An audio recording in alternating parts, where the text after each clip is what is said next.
ಬಿಜೆಪಿಯ ಪಕ್ಷದ ಬಾವುಟ ಇಟ್ಕೊಂಡು ಸಮಾನ ಮನಸ್ಕರ ಸಭೆಗೆ ಕರೀತೀರಾ? ನಿಮಗೆ ಪಕ್ಷದ ನಿಯತ್ತಿದೆಯಾ? ಗೊತ್ತಿದೆ ನನಗೆಲ್ಲ. ನಾನು ಎಲ್ಲಿದ್ರು ವಿಷಯ ಗೊತ್ತಾಗ್ತದೆ. ಅದೆಲ್ಲ ಇರಲಿ ಮಾತಾಡ್ತೀನಿ, ಅದೆಲ್ಲ ಇರಲಿ ಮಾತಾಡೋಣ. ನಾನು ಸೀಟನ್ನ ಕೊಡೋದು, ಸೀಟನ್ನ ಇಲ್ಲಿ ಯಡಿಯೂರಪ್ಪನವ್ರು ಕೂತಿದ್ದಾರೆ.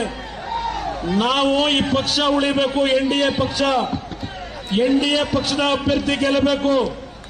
ಎನ್ಡಿಎ ಪಕ್ಷಕ್ಕೆ ಪ್ರಾಮಾಣಿಕತೆಯಿಂದ ಕೆಲಸ ಮಾಡಬೇಕು, ಪ್ರಾಮಾಣಿಕೆಯಿಂದ ಕೆಲಸ ಮಾಡಬೇಕು. ಯಾವುದೇ ರೀತಿಯ ಗೊಂದಲ ಇಲ್ಲ.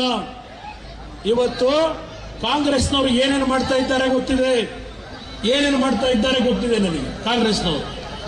ಅದರಿಂದ ನಾನು ಈ ಕ್ಷೇತ್ರ ಉಳಿಸ್ಕೊಳ್ಳೇಬೇಕು. ನನ್ನನ್ನ ನಿಮ್ಮ ಒಂದು ಕನಕಪುರದ ನಮ್ಮ ಚನ್ನಪಟ್ಟಣದ ಕಾರ್ಯಕರ್ತರು ನನ್ನನ್ನು ನಿಲ್ಲೇಬೇಕು ಅಂತ ಹೇಳಿ ಇಲ್ಲಿ ನಿಲ್ಲಿಸ್ಕೊಂಡು ನನ್ನ ಚನ್ನಪಟ್ಟಣದ ತಂದೆ ತಾಯಂದ್ರು ಏನು ಆಶೀರ್ವಾದ ಮಾಡಿದ್ದೀರಿ, ಈ ಸೀಟನ್ನ ಕಾಂಗ್ರೆಸ್ಗೆ ಬಿಟ್ಕೊಡ್ಲಿಕ್ಕೆ ನನ್ನ ಕಾರ್ಯಕರ್ತರು ನನಗೆ ಆಶೀರ್ವಾದ ಮಾಡಿಲ್ಲ. ಈ ಸೀಟ್ನಲ್ಲಿ ಎನ್ಡಿಎ ಅಭ್ಯರ್ಥಿ ಯಾರನ್ನು ತೀರ್ಮಾನ ಮಾಡಿದ್ರು ನಾವು ಗೆಲ್ತಕ್ಕಂಥ ಕೆಲಸ ಆಗಬೇಕು, ನಾವು ಗೆಲ್ತಕ್ಕಂಥ ಕೆಲಸ ಆಗಬೇಕು. ಅದರಿಂದ ಇವತ್ತು ನಾನು ಚನ್ನಪಟ್ಟಣದ ಮಹಾಜನತೆಗೆ ಮನವಿ ಮಾಡ್ತೇನೆ. ಇನ್ನು ಬಹಳ ದೂರ ಪಾದಯಾತ್ರೆ ಮಾಡೋದಿಲ್ಲ.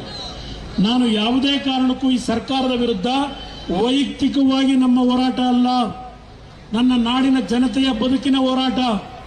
ಯಾವ ನರೇಂದ್ರ ಮೋದಿ ಅವರು 3ನೇ ಬಾರಿ ಪ್ರಧಾನಮಂತ್ರಿಗಳಾಗಿ ಮೊದಲನೆಯ ಒಂದು ಸೈನ್ ಹಾಕಿದ್ದು ನಮ್ಮ ರೈತರಿಗೆ.